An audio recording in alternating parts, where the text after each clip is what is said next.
Debates do Povo. Oferecimento Recanto Verde Vida, residencial para idosos, 3476-9702. Debates do Povo. Olá, boa tarde. Hoje é sexta-feira, 29 de setembro de 2023. Está no ar mais um Debates do Povo, a sua companhia, de segunda a sexta-feira, das 4 às 5 da tarde. Em Fortaleza, estamos no ar pela FM 95.5, na CBN Cariri pela FM 93.5, ao vivo ainda no YouTube do O Povo e no Facebook do O Povo e da rádio O Povo CBN. Temporal para a demarcação de terras indígenas. Agora, a proposta segue para a sanção do presidente Luiz Inácio Lula da Silva. A norma estabelece que as populações indígenas só podem reivindicar terras ocupadas até o dia 5 de outubro de 1988, a data da promulgação da Constituição Federal. Na prática, isso significa que se as comunidades não comprovarem que estavam nas terras nesta data, poderão ser expulsas. O assunto é cercado de polêmicas, não só pelo mérito da proposta, que divide opiniões, mas também pela queda de braço entre judiciário e o parlamento sobre quem tem competência para dar um desfecho a essa matéria.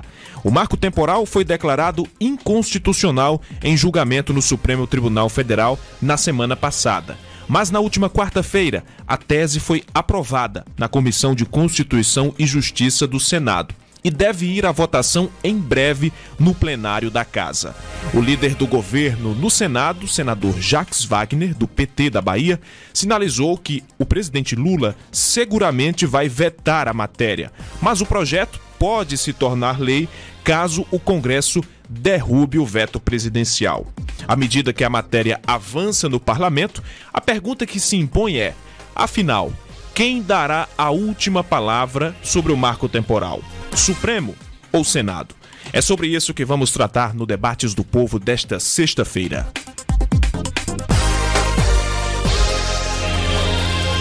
E para o programa de hoje eu recebo o advogado e professor de Direito, Rodrigo Marinho, o economista e advogado especializado em Direito Ambiental, Alessandro Azuni. E recebo você também que participa conosco pelo WhatsApp. O número é o 996090099.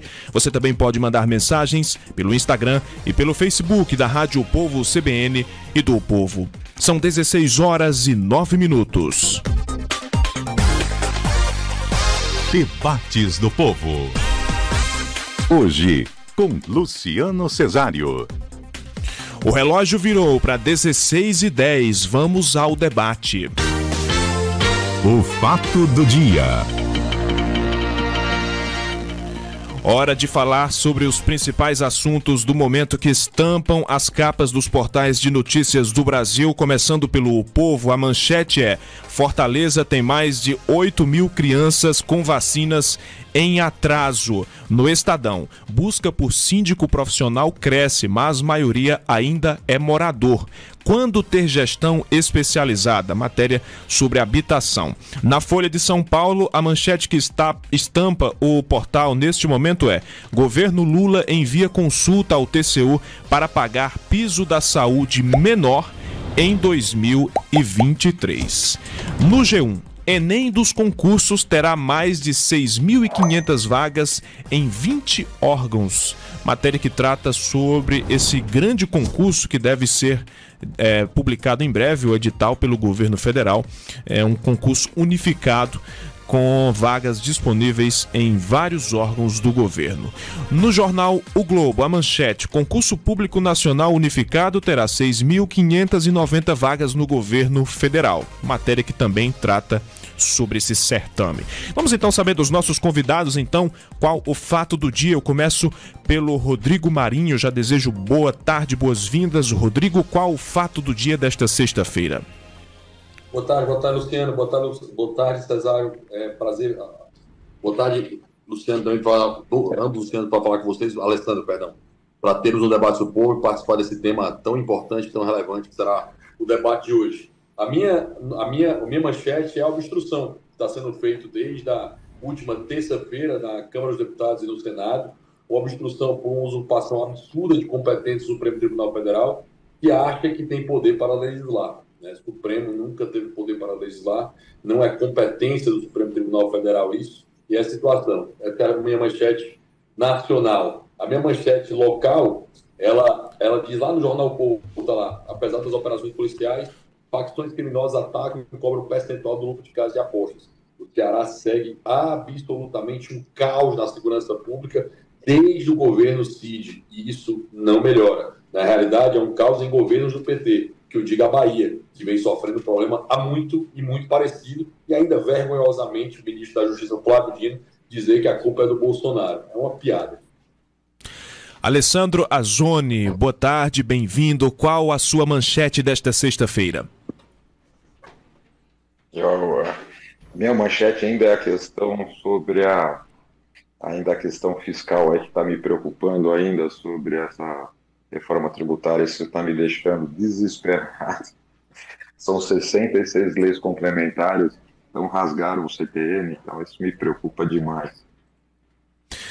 Ok, muito obrigado aos dois por essa participação inicial. Eu quero lembrar aos nossos ouvintes que a participação também está disponível já pelo nosso WhatsApp. Daqui a pouquinho eu vou ler as mensagens. E lá no chat do nosso YouTube, estamos transmitindo o programa ao vivo no YouTube do O Povo e no Facebook do O Povo e da rádio O Povo CBN. Daqui a pouquinho o momento para a participação dos nossos ouvintes e internautas. Agora vamos começar a debater a pauta do programa, que é o julgamento do marco temporal. Na verdade, o marco temporal está sendo julgado ao mesmo tempo no Supremo Tribunal Federal e a matéria em apreciação no Congresso Nacional, no Senado, já que a Comissão de Constituição e Justiça aprovou a proposta que já havia sido aprovada antes na Câmara dos Deputados e, em breve, essa votação deve ir ao plenário do Senado. Então fica a pergunta, e eu vou levar essa pergunta aos nossos debatedores.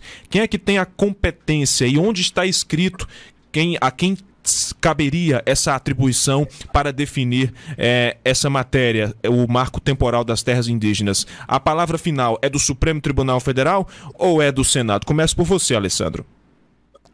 A palavra é do Senado. A parte legislativa sempre ficou no Congresso Nacional.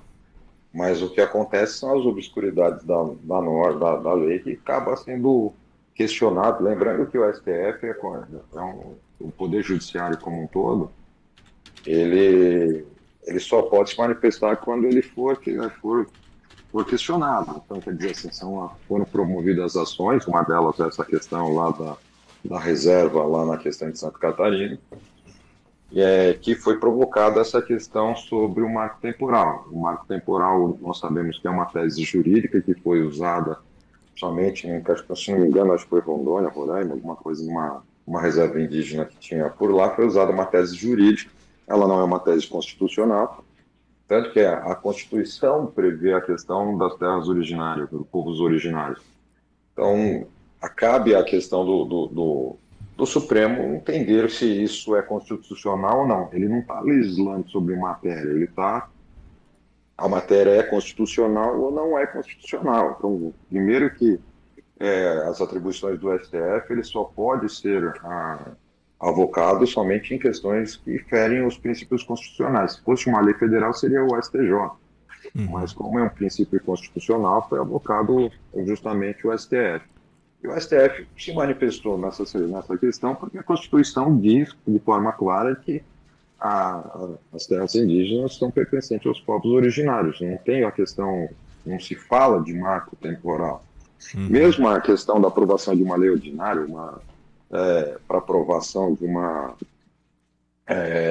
marco temporal, eu ainda vejo com ressalvas, porque alguém pode entrar com inconstitucionalidade porque você teria que fazer uma emenda constitucional, porque se ela está na Constituição e a própria questão do STF foi decidida por causa do posicionamento constitucional, então como que você vai fazer uma lei que é infraconstitucional? Você teria que fazer uma emenda constitucional, a emenda à Constituição, para poder fazer essa alteração. Se fizesse a emenda constitucional, aí não teria que se questionar nada de inconstitucionalidade, porque a Constituição foi mudada e o entendimento é outro.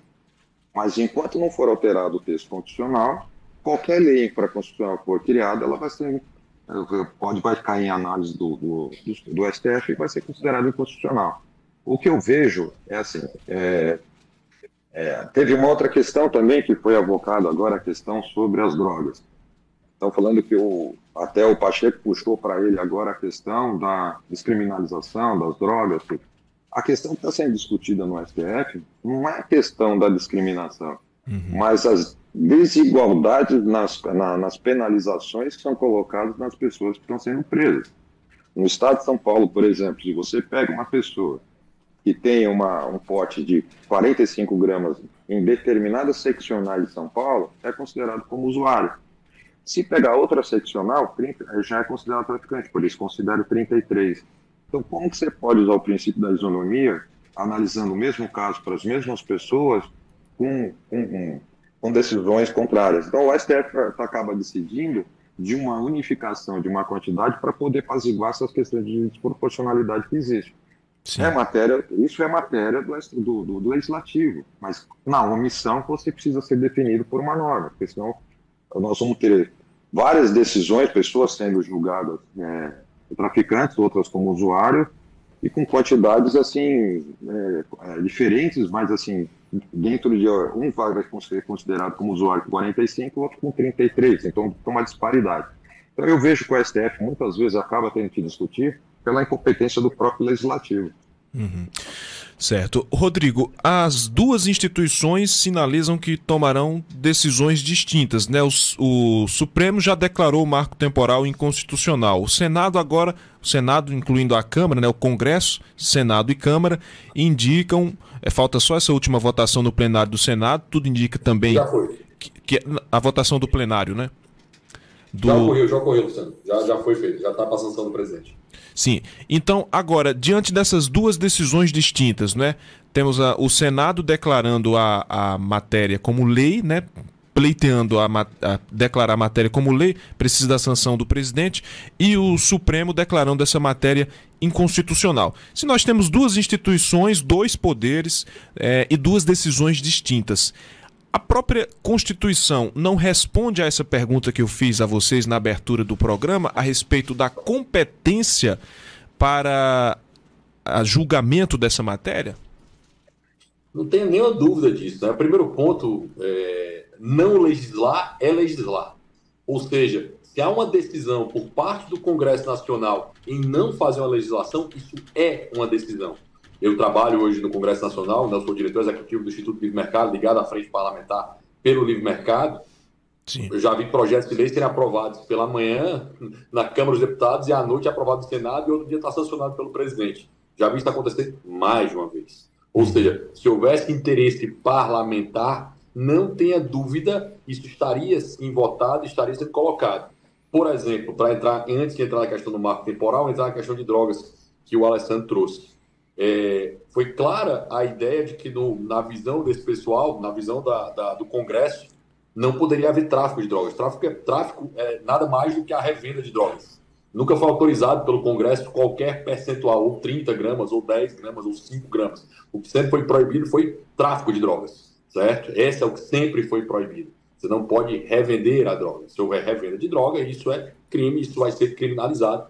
E essa foi a decisão do Legislativo. Não cabe ao Judiciário nunca defender qual é a gramatura certa, que pode ser, né, chegar a defender que até 30 poderia andar e tocar e fazer, isso não cabe. Nunca coube ao Judiciário e nunca caberá ao Judiciário. Muito menos a questão do marco temporal, né? O artigo 231 da Constituição, ela cria a Constituição, protege todas as posses indígenas até então, mas obviamente não vai ter uma criação nova. Assim, amanhã definimos agora que vai ter uma criação nova. Lembrando que o projeto de lei aprovado, ele preserva todos os marcos, todas as posses, todas as reservas ambientais, não tira nada disso, e protege inclusive as situações que tem um esbulho, que tem conflitos possessórios naquela data. Ele também faz essa proteção exatamente para isso. O Supremo vem usurpando da competência dela de maneira absurda. Primeiro, no julgamento em que ele traz pessoas que nunca tiveram prerrogativa de foro para serem julgados no Supremo, no inquérito inconstitucional que censurou a imprensa, né, a revista Cruzoé em 2019, que está em vigor até hoje, né, o processo do Alexandre de Moraes, que serve para tudo. Além disso, eu vou ter dentro aborto sendo julgado, porque uma ministra de uma vaidade absurda decidiu que o voto dela teria que ser pautado e trouxe um tema que não cabe a ela, não cabe ao Supremo Tribunal Federal. trouxe a questão de drogas, que não cabe ao Supremo Tribunal Federal, trouxe a questão de desapropriação de terras, que não cabe ao Supremo Tribunal Federal, trouxe a questão de contribuição assistencial, que não cabe ao Supremo Tribunal Federal. Várias dessas posições muito bem definidas, como é o caso da contribuição assistencial, pelo Congresso Nacional. O Congresso Nacional decidiu, inclusive, em vários desses pontos, como é que ele vigoraria, como é que ele pensaria. E o Congresso tem uma vantagem, ele tem uma representação popular, ele tem peso e contrapeso, ele tem, em tese, toda a sua sociedade sendo representada ali de maneira proporcional. O que não há e nem nunca vai haver, nem cabe ao Supremo ter esse tipo de proporcionalidade. Mas quando o Supremo invade competência, ele vem invadindo de maneira absurda, e aí você fica, é muito sério, muito temerário o que o atual, né, o novo presidente do STF falou, que ele tinha pauta, né? Minha pauta é melhorar o saneamento do Brasil, minha pauta é melhorar tal coisa no Brasil. Isso cabe ao ministro do Supremo Tribunal Federal, né? Ele não melhora nada, a função dele é julgar, a função dele nem é executar a lei, nem é criar norma, muito menos criar norma. Então, a função deles é julgar em caso que haja uma dúvida razoável, que não é o caso. Na prática, é ativismo judicial violento, indevido e que prejudica toda a sociedade, gerando uma insegurança jurídica tremenda. O marco legal temporal pacifica o campo. Essa é a grande vantagem dele, que é um lugar absolutamente, infelizmente, ainda muito perigoso, porque há muitas dúvidas em relação a isso. E isso gera uma tremenda insegurança jurídica. Na verdade, infelizmente, quanto mais o STF tem atuado, mais insegurança jurídica teve. Para quem não... eu gostei da fala do Alessandro, a primeira, concordo contigo, Alessandro. Então, a primeira fala, a minha preocupação sobre a reforma tributária absoluta, né? Não rasgaram só o CTN, rasgaram a Constituição também no Conselhão do Pacto Federativo. Mas tem foi o julgamento que foi dado, né, no Supremo Tribunal Federal, que é relacionado à mudança do trânsito em julgado em processo tributário. Ou seja, processo absolutamente transitado em julgado, o STF agora diz que, inclusive fala do próprio Barroso, não era para você ficar seguro com essa decisão. Ou a temeridade disso, só para o ouvinte entender, havia uma decisão que a parte ajuizou, ganhou a ação do processo, transitou em julgado, ou seja, não cabia mais recurso, e do nada o Supremo muda de ideia e isso me afeta. Cara, isso é inconstitucional em todos os limites possíveis. O estudante de direito, em primeiro grau, vai dizer que trânsito em julgado é fazer lei interpartes. Essa é a coisa mais básica que você aprende lá na introdução ao estudo de direito. E o STF simplesmente diz que não faz lei interpartes e pode ser modificado. Ou a temeridade disso. Eu estou contando mais um caso, fora todos esses outros. Ok, encerramos esse primeiro bloco com a rodada de opinião dos nossos debatedores. A gente faz agora um rápido intervalo no rádio, mas eu lembro a você que o nosso papo continua no YouTube e no Facebook. Então corre lá, segue a gente, acompanha, compartilha as nossas lives. Para quem está acompanhando no rádio, a gente volta daqui a pouco. Agora são 16 horas e 24 minutos. Seguimos aqui no YouTube, no Facebook, trazendo a participação dos nossos ouvintes e internautas. Aqui temos o Diego, ele está conosco na live e diz assim: o STF sequer deveria estar legislando. A matéria é do Legislativo, dos eleitos. O Maia Santos diz: fora STF. O Jaci Souza diz: impressionante como o pessoal bolsonarista não alonga o seu discurso. É fora PT, fora STF, fora Lula. Mudem o discurso.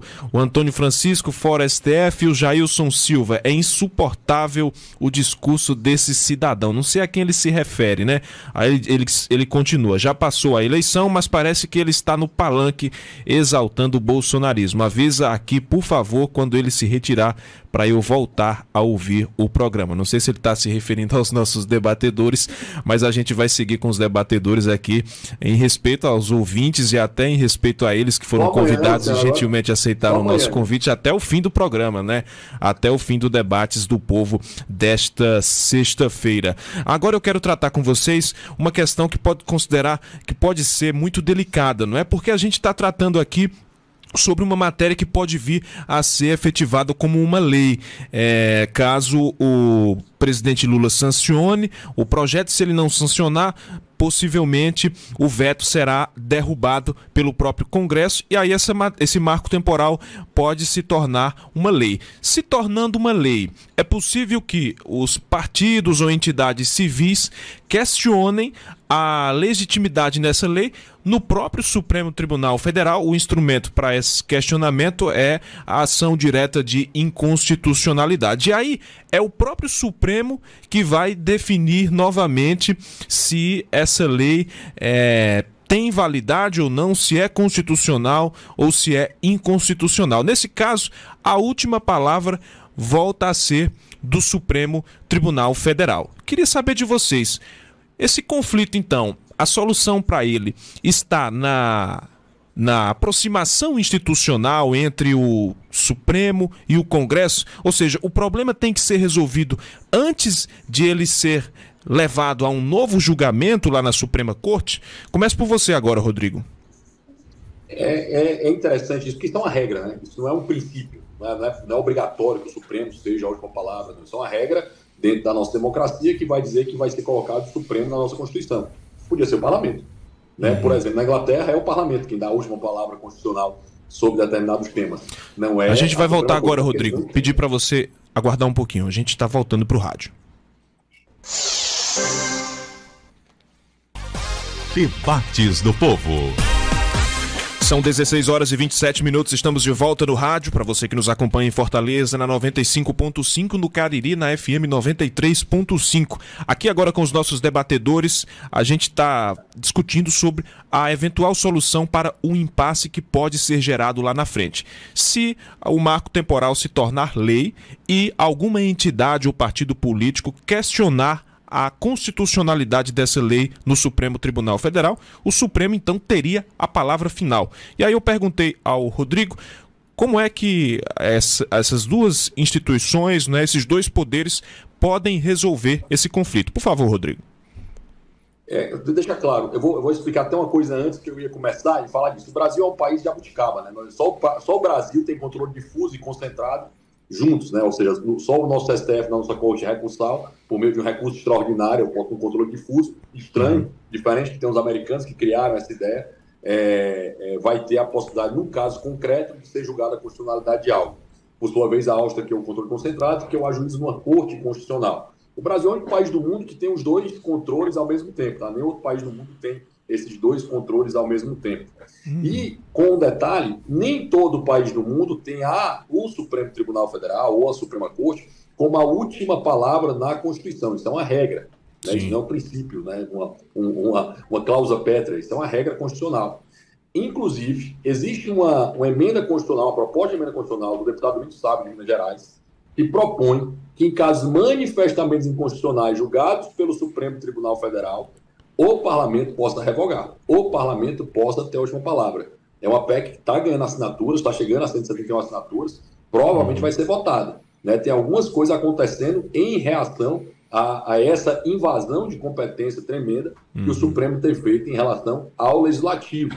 Lembrando, é o Legislativo que vai ter a eminência da representação popular. Ele que está com essa representação do povo, ela que tem a proporcionalidade do povo dentro do parlamento em relação a esse tema.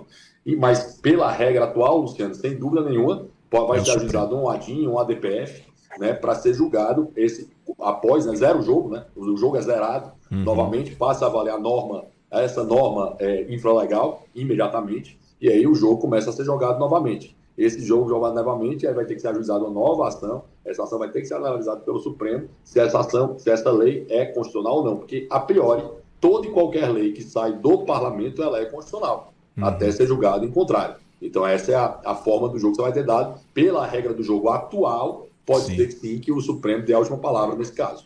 Ô, Alessandro, você acha que os chefes dos dois poderes devem buscar uma solução, uma pacificação, antes que esse conflito se acentue ainda mais para esse julgamento lá na frente, caso essa matéria se torne lei? Não, eu acho que aí é uma questão assim de competência, não competência legislativa, mas competência de quem está fazendo. Como que eu faço uma lei ordinária, uma lei complementar, para regularizar uma questão constitucional tem um erro formal, tem que partir para uma emenda constitucional. Para você fazer isso virar uma norma, efetivamente, que o STF não possa julgar, não possa fazer uma ação de inconstitucionalidade, tem que ser mudada a Constituição. Artigo 231. São reconhecidos os índios, sua organização social, costumes, línguas, crenças e tradições e os direitos originários sobre as suas terras que tradicionalmente ocupam. Foi essa a base do julgamento. E o seu artigo 231 da Constituição. Como que uma lei, agora que está sendo aprovada, ela vai ser capaz de modificar um texto constitucional? Ela vai ser inconstitucional. E o Congresso continua errando os métodos. Faça uma emenda constitucional, altere o artigo 231. Aí sim você tem uma pauta, aí o STF não se mete.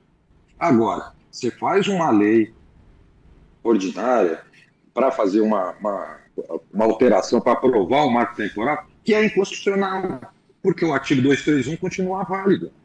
Aí você vai falar que o STF está legislando. Não, ele está protegendo a Constituição. Se o Congresso não sabe, não tem competência para fazer uma lei da forma correta, e aí você joga a culpa no STF. Eu acho que assim, o STF, graças a Deus, nós temos um STF para pegar esses absurdos que são aprovados no Congresso Nacional. Nós tivemos o Código Florestal, existem princípios constitucionais ambientais, que é o princípio de não retrocesso ambiental, que vem das gerações dos direitos humanos, que se corresponde à questão do direito ambiental, que diz, uma vez conquistada determinada proteção, você nunca pode retroagir. O nosso Congresso fez o quê? Nós tínhamos no Código Florestal de 1965 o limite das margens de construção de APPs ou de margens de rios de 50 metros. O Legislativo passou para 30. Feriu o princípio constitucional do não retrocesso ambiental. Ficou em discussão no STF por anos. Mas aí o STF entendeu que a demora no julgamento, a demora para definir esse caso, você ia deixar muitas pessoas em situações de cometerem crimes ambientais e manter os 30 metros. Mas se é um princípio constitucional, eu passo por uma CCJ, Comissão de Constituição e Justiça, e ela passa, a falha já está aí.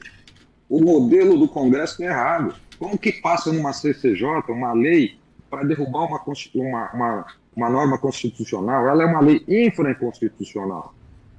Aí depois vão falar que o STF está legislando. Não, está legislando por incompetência do Congresso. Sim. Eu vou trazer dois temas. Eu gostei da fala do Alessandro, mas vou trazer dois temas só para dizer que o STF resolve o problema. Eu vou trazer duas situações. Existe um princípio da administração pública, né? Legalidade, pessoalidade, moralidade, publicidade e eficiência. É o LIMP, né? Nesse princípio da administração pública, nós temos a moralidade. E aí foi colocado lá no novo Código de Processo Civil, baseado no princípio da moralidade, no princípio constitucional, que não pode haver parentes advogando no mesmo tribunal. Né? Eu não posso ter parentes, eu não posso ter a minha esposa sendo um advogado do caso que eu julgo. E o STF julgou contrário à Constituição. Quem que resolve isso? Né? Assim, já que o STF está consertando os problemas aí do Legislativo. Quem conserta isso? Né? Eu me pergunto, quem vai consertar esse absurdo inconstitucional nessa situação? Na nossa Constituição também fala lá no artigo 5º, né, cláusula pétrea, fundamento da República, vai falar que a vida, a liberdade e a propriedade são protegidos. Como é que o STF vai discutir aborto, então, se vida é protegida? É vida. Ah, eu tenho dúvida na vida. Sim, tem dúvida na vida, mas é vida. Certo? Como é que vai discutir aborto? Quem resolve isso? É um tema absolutamente inconstitucional, sendo debatido também dentro do STF. Ah, mas, pô, o Congresso julgou, por exemplo, a contribuição sindical, contribuição especial. Julgou. Não é norma constitucional. Não é norma constitucional, não. Certo? E aí o STF define que vai agora dizer que não. E é impressionante o time, né? É sempre um time que interessa o governo. Né? Aí eu volto à primeira fala do Alessandro, que ele falou que estava preocupado com a questão fiscal. Eu fico imaginando o governo anterior dizendo que não vai cumprir, não cumpriria, viu, Alessandro? Eu fico preocupado. Se o governo anterior dissesse, não vou cumprir o piso da saúde, tá? Já imaginou aí o mundo acabando. O governo anterior dizendo que não vai cumprir o piso da saúde. E o TCU, que não tem competência nenhuma para isso, agora vai avaliar se pode ou não descumprir uma norma constitucional. Eu fico me perguntando, que diabos é isso? Né? Já que é uma norma constitucional, né? O piso da saúde e da educação estão na Constituição, lá nos atos de disposições constitucionais transitórias. Como é que se coloca isso? Eu me pergunto sobre isso. Quem é que resolve esse tipo de problema? E quanto ao marco temporal, para mim é claro que era até aquele momento ali, Constituição promulgada. Né? Promulgada a Constituição, ali, quem está ali coloca, daqui para frente, obviamente, não pode ser, porque é óbvio, tem um risco histórico, porque na prática os índios tinham todo o país, né? Todo o Brasil pertencia aos índios. E aí? Né? Hoje os índios já têm 12% do território brasileiro. Para quem não sabe, o Brasil tem 85 milhões de quilômetros quadrados, 85 milhões de quilômetros quadrados. 10 milhões pertencem aos índios. 10 milhões. Mais do que muitos países, muito mais do que muitos países. E aí? Como é que se resolve isso? Vamos dar mais? Alessandro, você quer comentar rapidinho antes da gente passar o bloco aqui? Não, eu acho que assim, a questão também é assim, não é porque o marco temporal não foi aplicado e que daqui a pouco tudo vai virar reserva indígena. Primeiro, as áreas têm que ser desapropriadas, prazos para serem demarcadas tem que fazer promulgação de direito social, interesse social, teremos que fazer a questão de averbação de verba no orçamento para poder fazer a desapropriação, não é uma coisa tão simples assim. Então, não é que a partir de amanhã tudo vai virar reserva indígena, não. É que a Constituição deixa claro os direitos originários sobre as terras que tradicionalmente ocupam. Está ali. Eu estou defendendo a questão de como está na Constituição. Como que se altera isso? Altera-se essa questão de direitos originários passando para o marco temporal. Altera-se o artigo 231 que você resolve você pacifica esse entendimento entre STF e Congresso Nacional. Aí o Congresso Nacional vai lá para chegar e fazer mostrar que ele está legislando, vai lá e faz uma lei infraconstitucional. Não dá para entender, desculpa, eu não sei se isso é uma resposta à altura, desculpa, eu não vejo isso como uma eficiência na resposta. Seria a mesma coisa que eu tenho um funcionário meu que eu peço para fazer um relatório para mim, ele me apresenta uma cópia de um relatório do meu vizinho, ou do concorrente. Eu falo, para quê? Eu quero daqui. Seria a mesma coisa. Existe um princípio também na Constituição chamado princípio do devido processo legal. Um princípio importantíssimo, né, a base da Constituição, né, Estado de Direito, Império da Lei. Ele diz que nem eu, nem o Alessandro, nem o Luciano podemos ser julgados pelo Supremo Tribunal Federal. Porque eu não sou deputado, eu não sou senador, nem você é senador, nem vocês são deputados, nem são ministros de Estado, nem são presidentes. E o que diabo? Nós temos uma série de pessoas que não são deputados, não são senadores, não são ministros, estão presas no Supremo Tribunal Federal. Qual é a definição disso? Eu pergunto, como é que resolve isso? Né? Jogando passo. Sim. Dentro do marco temporal, repito, né, para mim é claríssimo isso, ali era o corte, ó, aqui para trás está tudo preservado, não vamos colocar nada. E lembrando, quem define o valor da indenização, para você, nosso ouvinte, quem define o valor da propriedade e desapropriação é o Estado, tá? É quem desapropria. Ele que diz quanto vale a desapropriação. Ele que diz. O que tem de absurdo nisso não está no gibi. Né? Não está no gibi. É o mesmo critério que se usa para avaliação de terra para crédito econômico, crédito financeiro. É o valor médio das terras no INCRA. É o mesmo que o Bradesco, Itaú e outros bancos utilizam para fazer a valorização da sua terra. É o mesmo valor. A gente vai então, quer dizer que o crédito que o banco dá faz a valorização da sua propriedade, está errado? Daqui a pouquinho a gente vai falar sobre... Daqui a pouco... É o mesmo critério que é usado para fazer a desapropriação. Eu vou pedir a vocês, só para a gente passar o bloco aqui, daqui a pouco eu vou fazer uma pergunta específica sobre esse critério, o critério da data, se ele é objetivo ou não. Eu vou pedir para que vocês respondam a essa pergunta. Agora a gente vai fazer um rápido intervalo no rádio, mas lembro que a nossa live continua lá no YouTube, no Facebook do O Povo e da rádio O Povo CBN. Daqui a pouquinho a gente volta para você que está nos acompanhando no rádio. Agora são 16h e 40 minutos. A gente estava falando agora há pouco sobre o Supremo Tribunal Federal, lembrando que ontem o ministro Luiz Roberto Barroso assumiu a presidência da corte. Ele inclusive agora está concedendo a sua primeira entrevista coletiva à frente da corte e falou. Um dos assuntos tratados aqui na coletiva foi justamente essa comunicação. Ele disse que o Supremo Tribunal Federal precisa melhorar a comunicação com as outras instituições e com a própria sociedade para fazer com que a sociedade entenda o papel do Supremo Tribunal Federal. Talvez seja até uma menção indireta a essa confusão que está acontecendo agora, né? As pessoas não terem a certeza se é o Supremo ou não que tem competência para julgar. Tem gente que fala que o Supremo está legislando, mas de fato o Supremo, nesse julgamento do marco temporal, ele julga um recurso que foi apresentado pela FUNAI, a Fundação Nacional do Índio.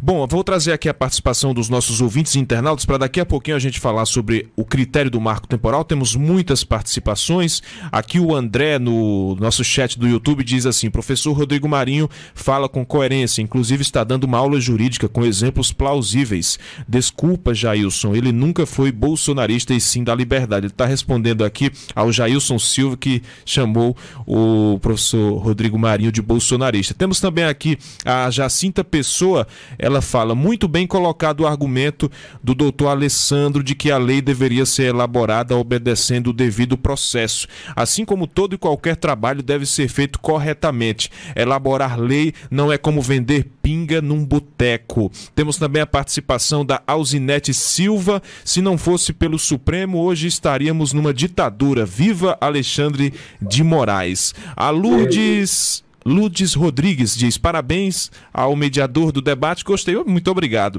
O Vladimir Aires diz: a turma do agro que usurpou as terras dos povos originários vai ter que devolver. Os que ocuparam de boa fé devolverão, mas serão indenizados e as terras voltarão a ser tratadas com sabedoria. O Eric Paiva diz: boa tarde, excelente programa e debate. O STF costuma interferir de acordo com a vontade de seus ministros. Isso é notório e cada vez mais comum e causa, sim, uma insegurança jurídica para todos nós. Insegurança jurídica é justamente isso que está sendo colocado em questão agora com a possibilidade de aprovação de uma lei que já foi declarada inconstitucional pelo Supremo Tribunal Federal. Não essa lei especificamente, né, mas a matéria de que trata esse projeto de lei foi declarada inconstitucional pelo Supremo. A gente vai voltar agora no rádio, Djavan. Vamos nos preparar aqui para voltar no rádio e já trazer a discussão sobre o critério do marco temporal.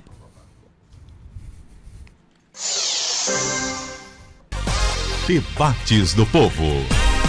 Estamos de volta, são 16 horas e 43 minutos. Hoje o Debates do Povo trata sobre o marco temporal das terras indígenas. O marco temporal se fundamenta justamente nesse critério de tempo. A proposta que foi aprovada pelo Congresso Nacional e declarada inconstitucional pelo Supremo trata sobre esse marco, que os indígenas só poderiam ter acesso às terras que ocuparam até a data da promulgação da Constituição. Ele seja subjetivo. O critério primordial para mim é a forma como você quer modificar. Se você tem um direito garantido já pela Constituição Federal das Terras reconhecidas dos povos originários, o critério da data ela passa a ser subjetivo. A definição, inclusive, que foi usada na reserva Raposa Serra do Sol, ela foi usada como uma tese jurídica. Todos nós sabemos que essa questão do marco temporal é uma tese jurídica e não é uma tese constitucional. E isso foi muito bem colocado, inclusive, no próprio voto do relator. Ela é colocada como uma tese jurídica. Então, ela é um critério subjetivo. Agora, a questão da objetividade é a questão se ela está dentro do texto constitucional ou não. Sim, e você, Rodrigo, você acha que essa linha de corte, essa data que foi estabelecida pelo projeto de lei, ela é objetiva? Eu vou dar um exemplo. Eu gostei, eu repito, eu adorei a fala inicial do Alessandro quando ele fala sobre a questão fiscal. Eu gostei muito dessa fala. E até hoje a gente não sabe o valor do IBS, né? Toda vez que a gente tenta colocar o IBS no texto constitucional, Alessandro, o pessoal diz, não.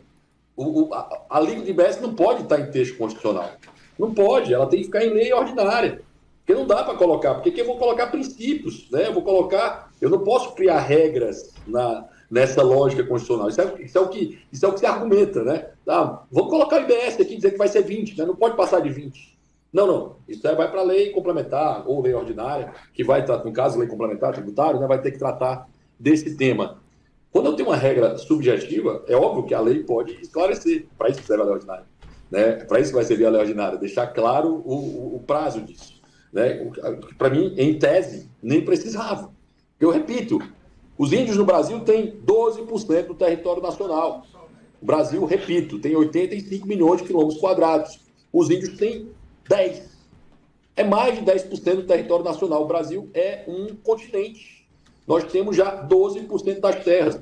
O Alexandre disse uma coisa bem, tem que fazer análise, tem que fazer tudo, colocar, mas, em tese, qualquer terra pode, foi o que eu falei desde o início, qualquer terra pode ser suscetível de ser uma reserva indígena. Qualquer terra, em qualquer lugar. Se eu não tenho um marco temporal, qualquer terra é suscetível de ser reserva indígena.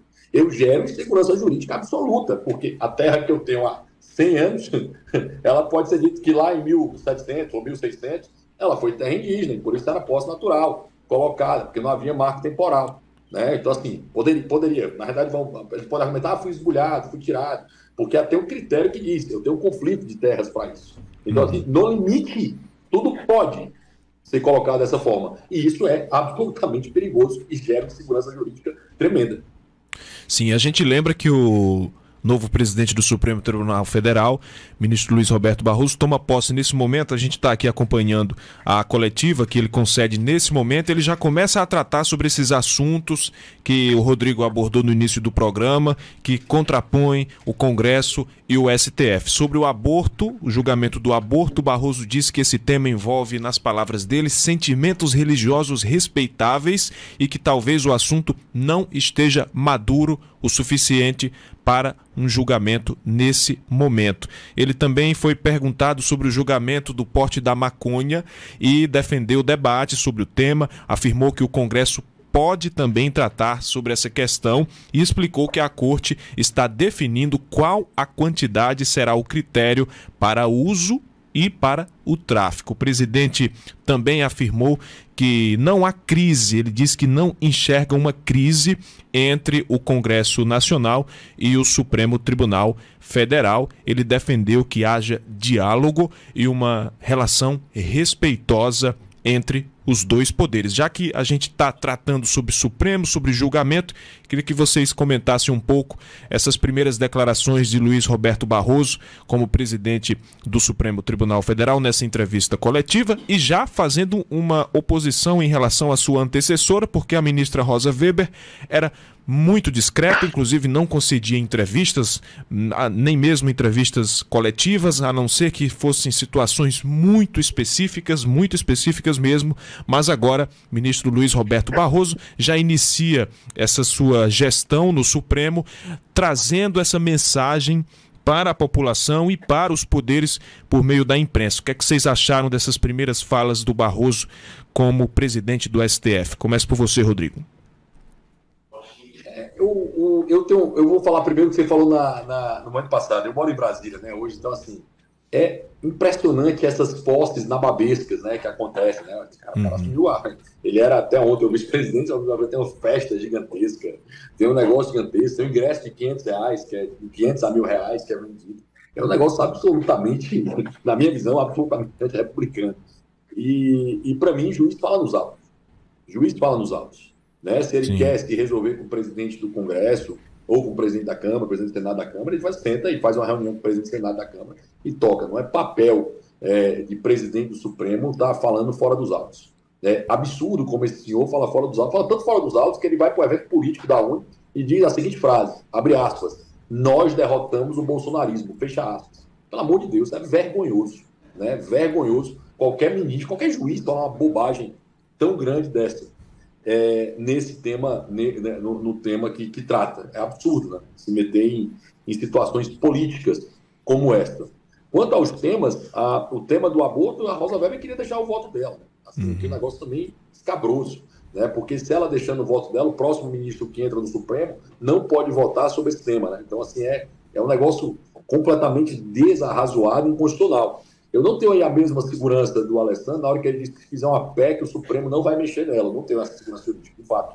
Eu não acredito que o Supremo respeite a norma, as PECs constitucionais. Tem vários exemplos de PECs feitas e que o Supremo é inconstitucional. Então, eu não tenho essa segurança que o Alessandro tem em relação ao Supremo não se meter a uma mudança legislativa, mesmo que seja PEC, no tema concreto. Alessandro, o que é que você acha dessas primeiras declarações do ministro Barroso na presidência do Supremo, nessa coletiva, a mensagem que ele passa para o Brasil? Nesse ponto, concordando, já é errado. O juiz não pode se manifestar em público. Ele tem que se manter conciso dentro da toga lá, fazendo o trabalho dele. Então, ele não tem que se manifestar publicamente. Isso eu concordo plenamente com você. Eu acho que a fala do Barroso nesse sentido, acho que é uma questão mais, ele está tomando essa postura para se apaziguar com os outros, tentando dar olha, vou tentar apaziguar, mas se ele continuar como manifestando suas opiniões, eu concordo plenamente, não tem que se manifestar. Aquela fala, o posicionamento da Rosa Weber, ela agiu como deve agir o judiciário, calado e se posicionando dentro, no mínimo possível que ela possa falar, porque assim, é um princípio básico. Então eu acho que Barroso deve estar se pronunciando nesse momento, mas eu acho que ele deve se movimentar simplesmente na questão de apaziguar, não falando de tema de aborto, já começando a falar que ele vai fazer. Não tem que se meter nessa seara, isso é um problema interno. Sim. São procedimentos internos, não tem que ter essa manifestação. Sim, tem um aqui... Eu lembrei agora, viu, pois não.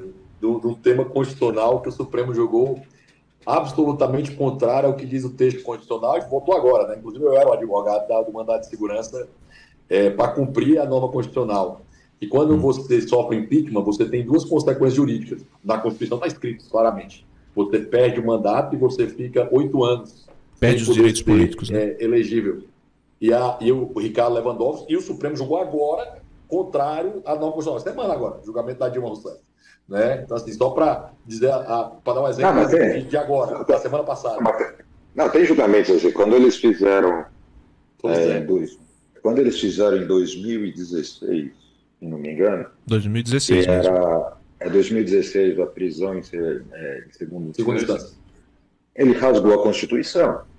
Eu lembro que foi um movimento aqui da OAB que era um absurdo, porque está lá garantido todos os seus direitos de recursais, está lá. Aí depois, quando aconteceu de voltar essa discussão, aí fala assim, não, ele está revendo. Não, eles já tinham errado em 2016. Eles foram completamente errados. Eu lembro que a OAB fez várias publicações de uma Constituição sendo rasgada naquela época, porque quebrava completamente o princípio do seu direito do recurso até a última instância. Sim. Eu lembro também isso quando aconteceu. Mas mudaram 4 vezes, né? Foi só uma, não, foi 4 vezes. Né? 4 vezes. É loucura. Não, tem essas questões de posicionamento, mas eu acho que assim, se o legislativo fizesse fizesse as leis de forma clara e objetiva, sem deixar lacunas. Vamos pensar bem. Se eu tenho que passar por uma CCJ, então quer dizer, é o primeiro controle de constitucionalidade, depois é a aprovação no plenário, depois a sanção do presidente. São três já controles de constitucionalidade. Então quer dizer assim, passou pela CCJ, faz uma análise de crivo, não faz para passar por passar, entendeu? Faz uma análise de crivo, porque se tem que fazer uma modificação, você já para o processo ali. Não, aí parece que quer fazer uma coisa andar, só para mostrar que está andando, todo mundo vota a favor, e aí você acaba fazendo o processo totalmente errado. Aí depois tem as outras comissões que são correlatas. Se for relacionado a dinheiro, vai a comissão de finanças, se for do agro, vai para o agro, se for do meio ambiente.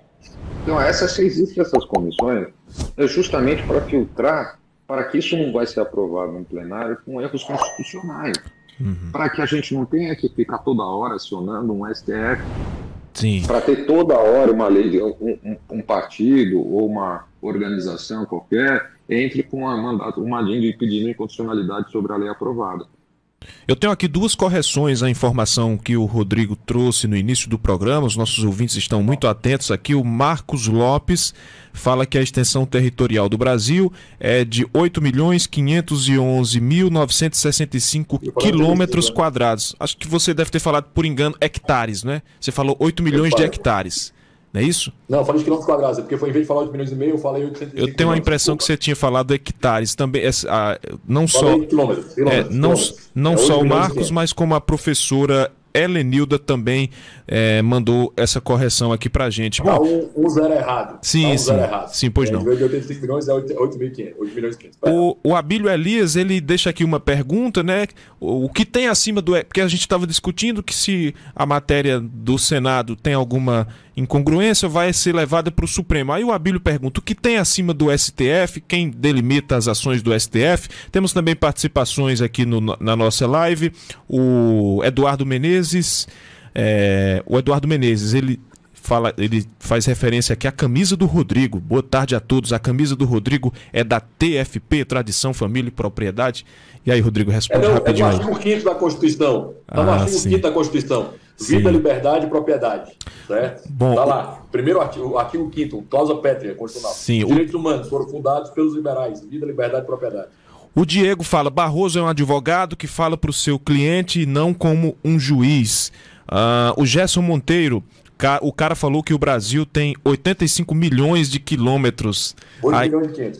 Ainda sobre essa informação aí da extensão territorial do Brasil. Bom, estamos nos encaminhando aqui para os últimos minutos do Debates do Povo. Quero agradecer a participação dos nossos convidados e debatedores que muito gentilmente atenderam aqui o nosso convite para participar desse debate sobre o marco temporal das terras indígenas. Meu boa tarde a você, Rodrigo Marinho. Obrigado, prazer. Obrigado, Alessandro. Foi um prazer debater com você, uma honra.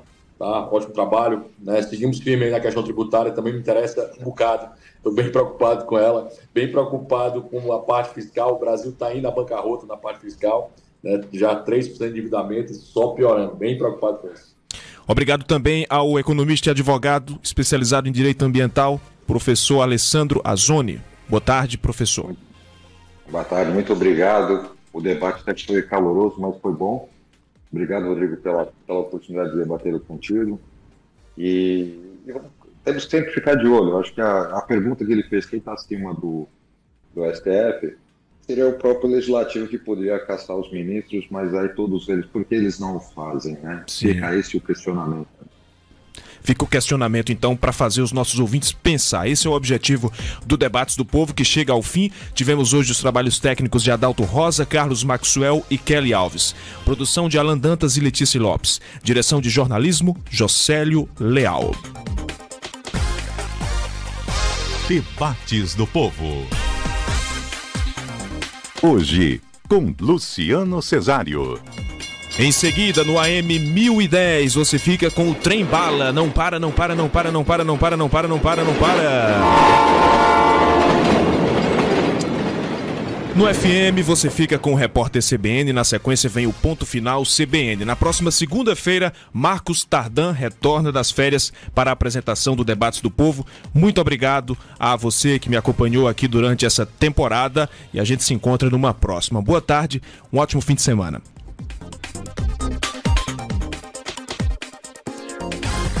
Debates do Povo. Rádio O Povo CBN.